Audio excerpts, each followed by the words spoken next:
Buenas tardes. De parte de Mercado de Valores, su gestor patrimonial de confianza, le damos una cordial bienvenida. Mi nombre es Yanina Bellavita, asesora patrimonial de Mercado de Valores, y tengo el placer de acompañarlos en estos espacios de nuestras jornadas Visión Patrimonial 360.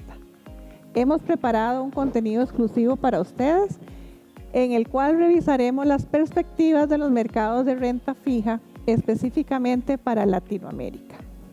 Nuestra labor como asesores patrimoniales de confianza es ofrecerles contenido de valor y calidad que le permita analizar los escenarios para tomar las mejores decisiones.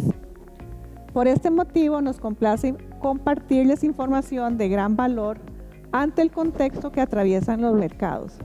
Y para esto, hoy nos acompaña el señor Luis Pardo, coportafolio manager de la TAM Debit Fund de la casa administradora de fondos 91.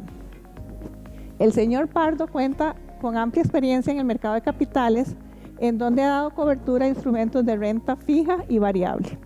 Además, ha participado en importantes estructuraciones de deuda privada. Previo a su posición actual, se desempeñó como analista de capital para Scotiabank Canadá, dando cobertura a la industria forestal y de productos industriales en Latinoamérica. El señor Pardo es licenciado en Finanzas por la Universidad de Concordia en Montreal, Canadá. A continuación, el señor Pardo realizará un análisis sobre lo que se espera para los mercados de renta fija para lo que queda del año y nos explicará por qué la deuda latinoamericana puede ser una buena alternativa dado el contexto actual de los mercados. Bienvenido, Luis. Es un gusto tenerlo con nosotros, compartiendo su conocimiento en este espacio exclusivo para nuestros clientes. Perfecto, gracias Yanina, muchas gracias por la invitación y por favor cualquier pregunta que estamos disponibles para absolver cualquier duda. En términos de la renta fija latinoamericana, creo que hay 4 puntos relevantes que nos hacen creer que hoy es el momento para invertir en renta fija corporativa latinoamericana. Voy a empezar hablando del primer punto, que es el view top-down de la región. Y voy a usar la presentación que les estoy mostrando como referencia para poder discutir algunas de estas diapositivas o escenarios. Hoy en día, Latinoamérica tiene bancos centrales, tiene reservas internacionales, bancos centrales independientes, reservas internacionales y free floating currencies. Ustedes me dirán, pero eso lo tienen todos los países. Sí, de acuerdo, pero hace 30 años nuestra región no lo tenía. Y cada vez que la Reserva Federal estadounidense te subía las tasas, nuestra región explotaba, como pasó, por ejemplo, en la crisis de tequila a fin de los años 90. Hoy en día, eso no es verdad. Es más, las monedas latinoamericanas como canasta han sido de los mejores performance para el año en cualquier asset class. Si tú ves el real brasilero o el peso mexicano, hoy en día tienen rendimientos positivos para el año. Entonces, eso habla de la fortaleza de nuestro sistema financiero y además de las economías en las que estamos. Y es un poco lo que les quiero mostrar acá. Nosotros empezamos a subir tasas mucho antes que los mercados desarrollados y hoy en día, a pesar de la inflación más alta y de condiciones financieras más apretadas, nuestra región ha sabido salir adelante y no hemos entrado en ninguna recesión o crisis del sistema bancario ni nada por el estilo. Eso te demuestra la fortaleza que tienen nuestras economías. Y hay otro tema que creo que es relevante cuando tú ves mercados emergentes. En deuda corporativa, mercados emergentes está partido en 3, básicamente: Latinoamérica, Europa emergente y Asia. Viendo ese mundo, el hecho de que Latinoamérica sea una región que sí tiene ruido político y sí nuestros políticos son particulares, al fin y al cabo, a pesar de todo eso, somos democracias. Y hoy en día, el hecho de ser una democracia no es una garantía, como por ejemplo en Europa emergente con Rusia tratando de invadir Ucrania, o en Asia diciéndote que la vivienda está para vivir y no para, y no para especular. ¿Y por qué me voy a ese punto? Porque al final todo eso impacta lo que pasa con los corporativos en cada una de esas regiones. Y este es el mejor ejemplo. Entonces, el hecho de que seamos democracias nos permite tener default rates que van muy por debajo de las otras regiones emergentes. Por ejemplo, Asia se va por su segundo año de default rates en 13%. Europa emergente va a tener default rates de 23% este año. Latinoamérica está en 3%. Entonces, el hecho que hoy día nosotros, a pesar del ruido político, seamos democracias, nos separa y nos mantiene aparte de todo el ruido que está pasando en el resto de mercados emergentes. Entonces, como región, Latinoamérica, desde un view top-down, se ve mucho mejor que el resto de mercados emergentes. Ese es el primer punto. Si vamos al segundo punto, los corporativos en Latinoamérica, como vemos en este gráfico, están con sus niveles de deuda o de apalancamiento más bajos de toda la década, como vemos acá.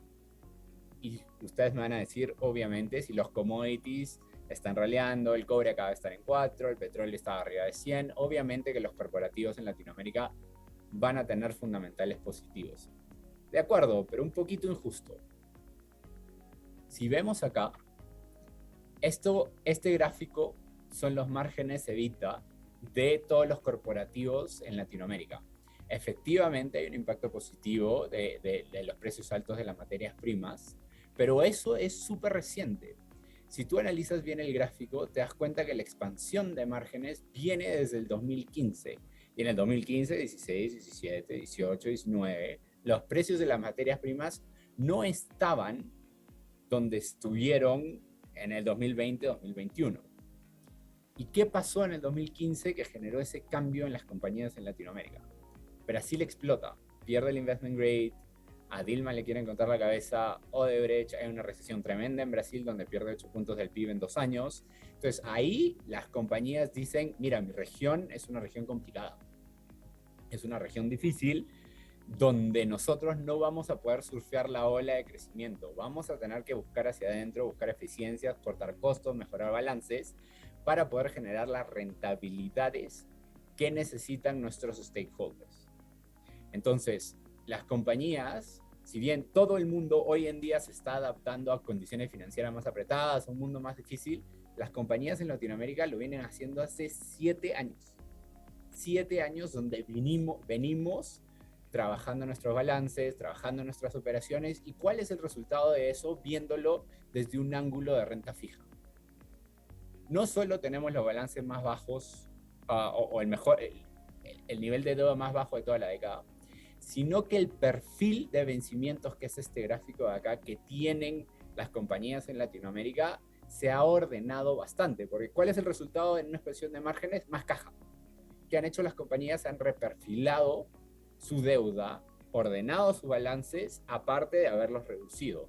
Entonces, hoy en día, con la volatilidad que hemos visto en los mercados en este 2022, no has visto a ninguna compañía latinoamericana venir al mercado a hacer locuras porque necesita refinanciar la deuda.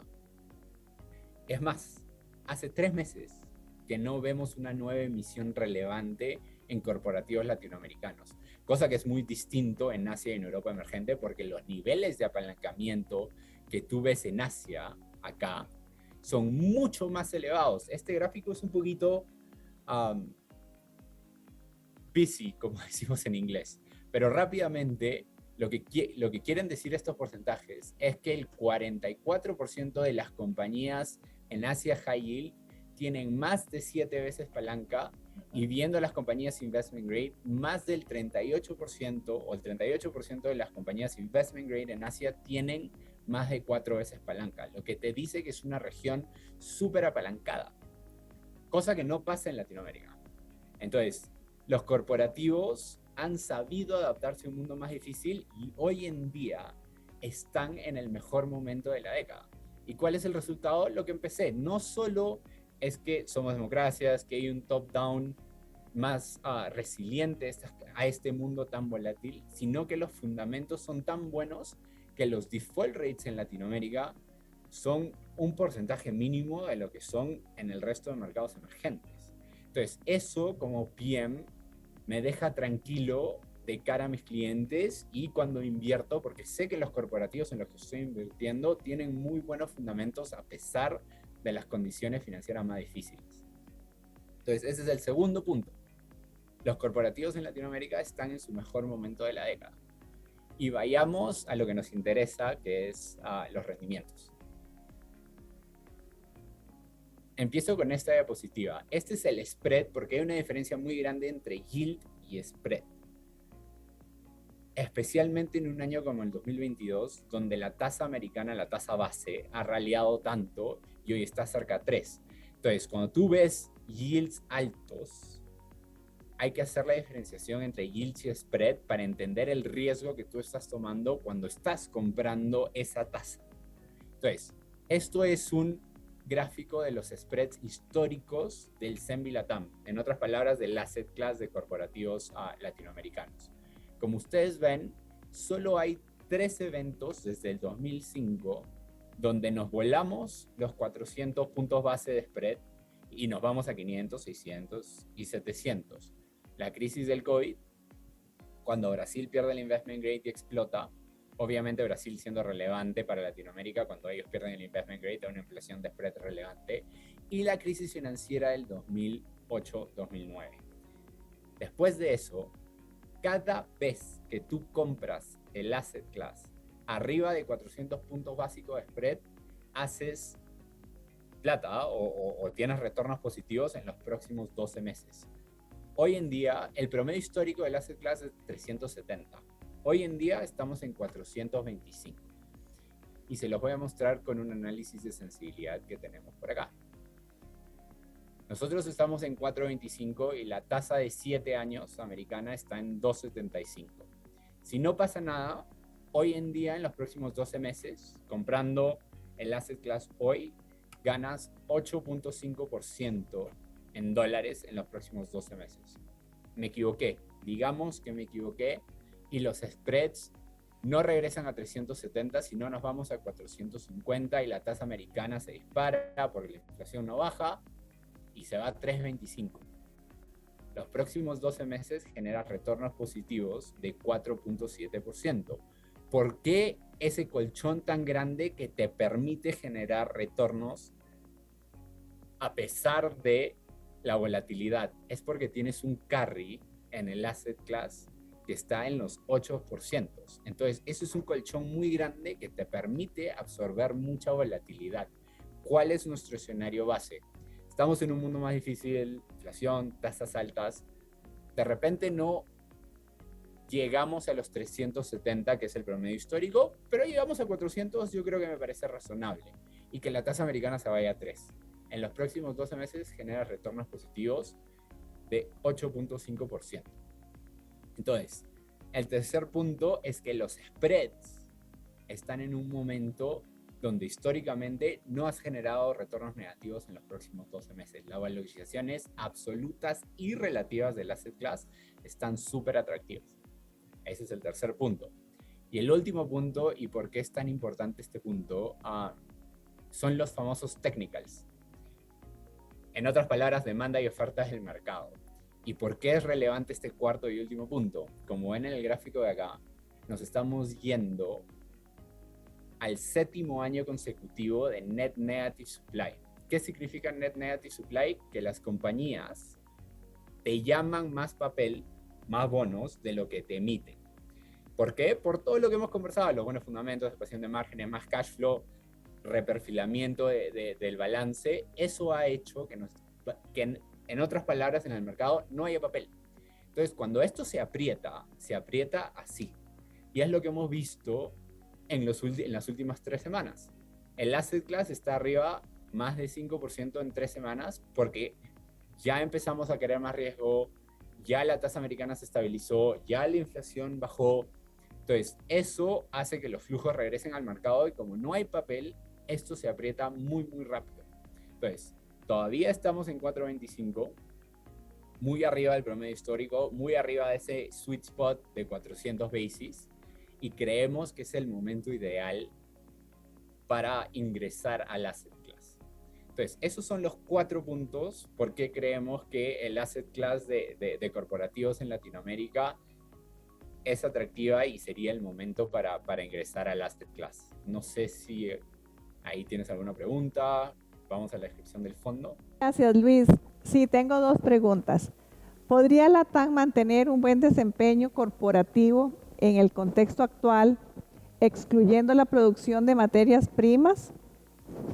¿Y cuál es el impacto de los eventos políticos en la región en la perspectiva que tienen para lo que queda del año y en 2023? De acuerdo. A ver, responder la primera parte de tu pregunta, creo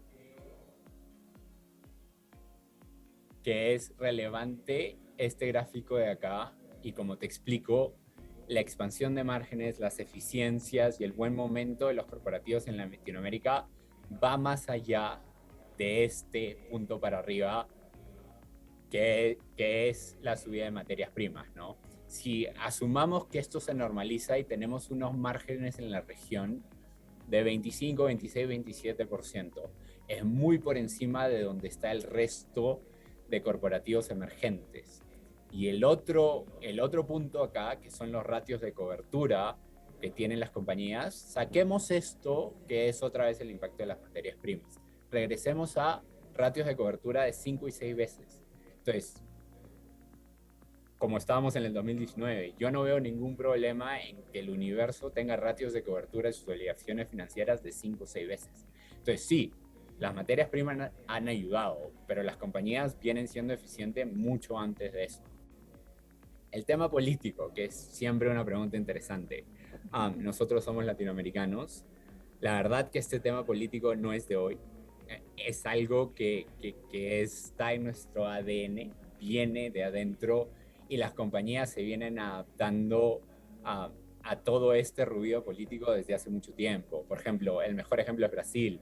Creo que llegando a octubre, por primera vez hay medio un consenso de mercado donde el mercado por lo menos espera que Lula sea el que gane las elecciones y sea el Lula pragmático. No nos olvidemos que Brasil gana el investment grade con Lula. Entonces, si bien el ruido político está, no es nada nuevo para nuestras compañías ni para nosotros como portafolio managers, y te aseguro que es mucho mejor que una guerra como la que tenemos en Europa emergente o un dictador en China que hace lo que quiere.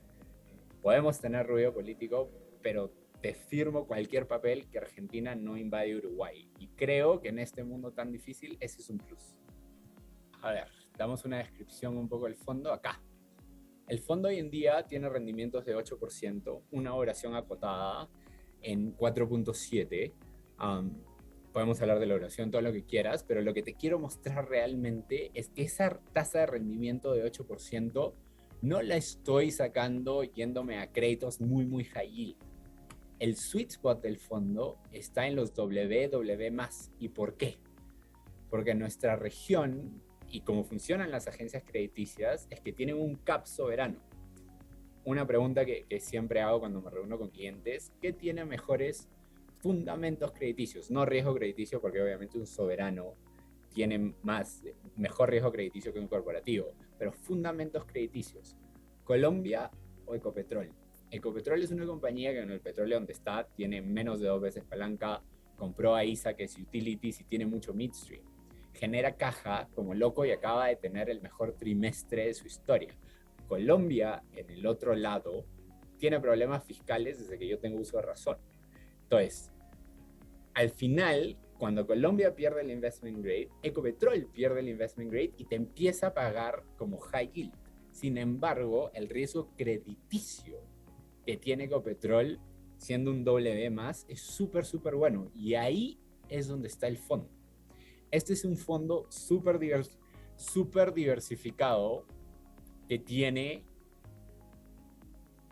90 bonos, 70 emisores, y un ticket mínimo de $1,000. Es un fondo de liquidez diaria que tiene 12 años de track record de liquidez diaria y nunca hemos tenido ningún problema en llegar o llegar al compromiso con el cliente. ¿Qué significa eso? Tú metes plata al fondo hoy, la quieres sacar mañana, en T+2 esa plata está en tu cuenta, sin ningún problema, y nunca hemos tenido problemas haciendo eso. Entonces, por un ticket mínimo, te ganas una diversificación muy amplia y tienes la liquidez que a veces no tiene el mercado.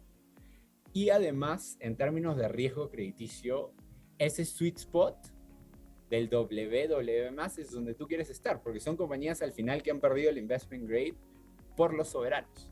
Entonces, la verdad es que el riesgo es muy moderado y el fondo, siendo lo que es, te permite tener la liquidez que de repente comprando bonos corporativos específicos no vas a tener. Y una diversificación, obviamente, que es súper relevante, ¿no? Y acá un poco lo que les muestro. Antes de que crean que yo soy loco de mente, no tenemos 8% en Argentina, tenemos menos del 4% en Argentina. Lo que pasa es que hay ciertos nombres que Ninety One te clasifica como Argentina, pero no lo son. Por ejemplo, Mercado Libre no es riesgo Argentina. Arcos Dorados, que son los McDonald's de la región, no es riesgo Argentina, pero esas compañías tienen headquarters en Argentina. Entonces, por eso me lo ponen como Argentina, pero de verdad no son riesgo Argentina. Entonces, en Brasil, sumándole esas compañías donde generan la mayor parte de su EBITDA y revenue, tenemos 32% más o menos. Y Brasil hemos sido muy tácticos. A fin del año pasado, cuando las valorizaciones estaban súper apretadas, teníamos 25% y hemos ido reconstruyendo esa posición con la volatilidad que hemos visto este año. Por ejemplo, nombres como Suzano en el portafolio, Braskem, Redor, que es una cadena de hospitales en Brasil. También hemos comprado Vale, hemos comprado CSN. Son nombres que la verdad son muy buenos créditos dentro del portafolio. México es lo que más hemos comprado en los últimos 18 meses. Nuestra opinión es que AMLO es un perro que ladra y no muerde. Lo vimos con su reforma eléctrica, que habló en sus mañaneras, el Congreso le dijo que no y no pasó nada. No hay cambios estructurales en México hacia adelante, a pesar de que la verdad es que no hay inversión directa, el crecimiento se estancó un poquito, pero a los corporativos que tenemos en México no vemos ningún problema. Tenemos mucha exposición a la deuda subordinada de Banorte, por ejemplo, nos gusta harto. Tenemos Pemex. ¿Y por qué Pemex? A pesar que los fundamentos de Pemex no son los mejores como compañía, el spread contra el soberano está en 400, 500 basis. Y AMLO, puedes decir lo que quieras de AMLO, pero es un presidente muy cercano a sus compañías estatales. Entonces, la verdad, ganarte 400, 500 basis sobre el soberano por riesgo cuasi soberano de verdad nos parece muy atractivo.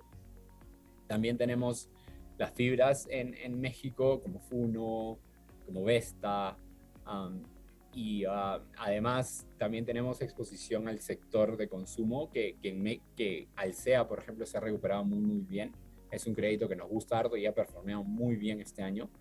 Y la verdad que andamos muy cómodos con nuestra exposición en México. Un poco a tu pregunta del riesgo político, pasamos a Colombia. Colombia a nosotros nos gusta porque tiene corporativos muy sólidos, me vas a decir Petro, de acuerdo, pero ya lo vimos con Castillo, ya lo vimos con Boric, y el mejor ejemplo es la famosa reforma energética de Petro, que en campaña era yo asumo la presidencia y se deja de exportar petróleo, explorar, chao la industria. En la segunda vuelta dijo que era una transición de 12 años. Hoy, ya que es presidente, dice que es una transición de 15 años. Entonces, la verdad que ya lo hemos visto y nosotros hacemos Latinoamérica, invertimos en Latinoamérica 100% de nuestro tiempo. Somos latinoamericanos, conocemos nuestros países y la verdad nos enfocamos en el bottom-up.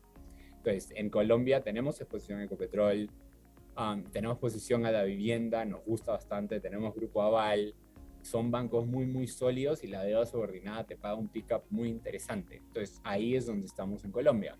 En Perú es un poco como Colombia 12 meses en el futuro o 18 meses en el futuro, donde Castillo entró, todo el mundo tuvo miedo, volatilidad, pero al final Castillo se quedó solo, no va a haber cambio estructural En Perú no va a haber una constituyente en Perú, probablemente hayan elecciones generales adelantadas, pero no una constituyente que te cambie el modelo económico. ¿Y qué tienes en Perú? Harto commodity. Tienes a Nexa, tienes a Volcan, tienes a Buenaventura, tienes a BCP, que es un riesgo cuasi soberano, el banco más grande del país. Tienes a compañías de utilities como Inkia y Orasul, que son muy buenas. Todas esas compañías están dentro del portafolio. Te comenté lo de Argentina. Y en Other tenemos exposición relevante en Centroamérica, principalmente en compañías generadoras de electricidad con contratos a largo plazo en dólares y un enfoque en energía renovable, como por ejemplo CMI Energía, que nos gusta harto. Tenemos Websol en Panamá también, que nos gusta harto. En Costa Rica tenemos Autopistas del Sol, que también nos parece relevante. Y eso es un poco la composición del portafolio por país, por sector, lo ven ahí. La verdad que es súper diversificado, el riesgo es súper moderado y nos sentimos muy, muy cómodos estando enfrente de ustedes y decirles que el balance riesgo-retorno del portafolio es súper atractivo. ¿Y qué nos diferencia de la competencia antes de dejarlos? Esta diapositiva. Este es un fondo 91, pero Compass Group tiene un subadvisory con 91 y nosotros somos los que manejamos las estrategias latinoamericanas de 91. ¿Y por qué es relevante? Porque nosotros tenemos oficinas en toda la región. Yo estoy en México, tengo oficinas en Colombia, en Argentina, en Brasil, en Perú, en Chile. ¿Y qué significa eso? Que tenemos analistas en cada uno de los países que son cercanos a las compañías. ¿Cómo se traduce eso en el performance del fondo? Nosotros somos capaces de evitar gran parte de los eventos de crédito, o sea, defaults o exchanges del universo o del asset class. Por ejemplo, y seguro que alguien de la audiencia tiene o ha estado expuesto a crédito real y Unifin, que son financieras no bancarias en México. Nosotros no estuvimos en el sector, yo me siento en México, yo me he reunido con Rodrigo Legual, el fundador de Unifin, antes de que anuncie el default, y la verdad, nunca nos sentimos cómodos con el sector, nunca nos gustó el modelo de negocio, y no estuvimos expuestos y evitamos una gran bala este año que ha sido súper relevante para la industria, para el asset class y para los pares. Entonces, eso es lo que nos diferencia del resto de nuestros competidores, ese poder de análisis y el hecho de que con eso podamos evitar la mayoría de los defaults dentro del asset class. Y eso es un poco lo que tenía para contarles. Gracias. Sí, ve, aparte de los incrementos en tasas que tenemos ahora y el contexto económico complejo, ¿qué otros riesgos observan en la región? A ver, siempre hay que tener un ojo en la política de nuestra región. Somos mercados emergentes. Si bien nosotros y las compañías están muy acostumbrados al ruido político, siempre hay que tener esa cercanía a la región, el tacto local. Por ejemplo, en Chile, donde la verdad a nosotros nos preocupa mucho la constituyente y no estamos expuestos en Chile. Tenemos 2% del fondo ahí porque ahí vemos un riesgo. Entonces siempre es algo a monitorear y obviamente el riesgo más grande este año, por el buen fundamento de los corporativos, sí ha sido la tasa base americana, que nosotros estamos posicionados, como te comenté, en duración de 4.7 y ¿por qué no más cortos? El asset class está en 6, nuestros pares en 5.2, nosotros en 4.8. ¿Por qué no más cortos? Porque ¿cuál es el famoso potencial policy mistake o el error que puede hacer la Fed?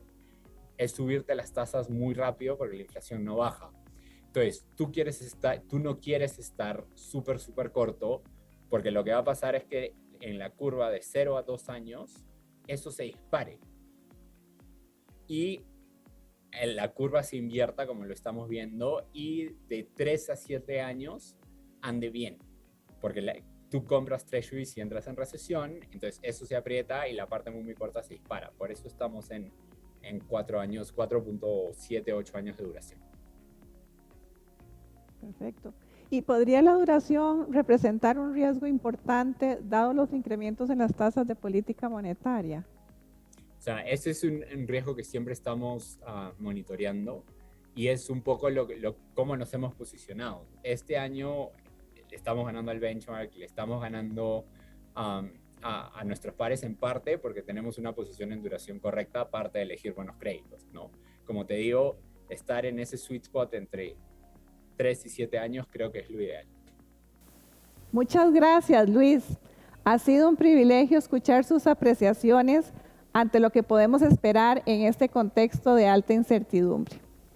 Recuerden que el modelo de negocio de mercado de valores tiene como prioridad brindarle un servicio de asesoría personalizado, enfocado en el análisis constante, el seguimiento y el cumplimiento de sus objetivos vitales. Los esperamos en los siguientes espacios exclusivos de nuestras jornadas patrimoniales 360.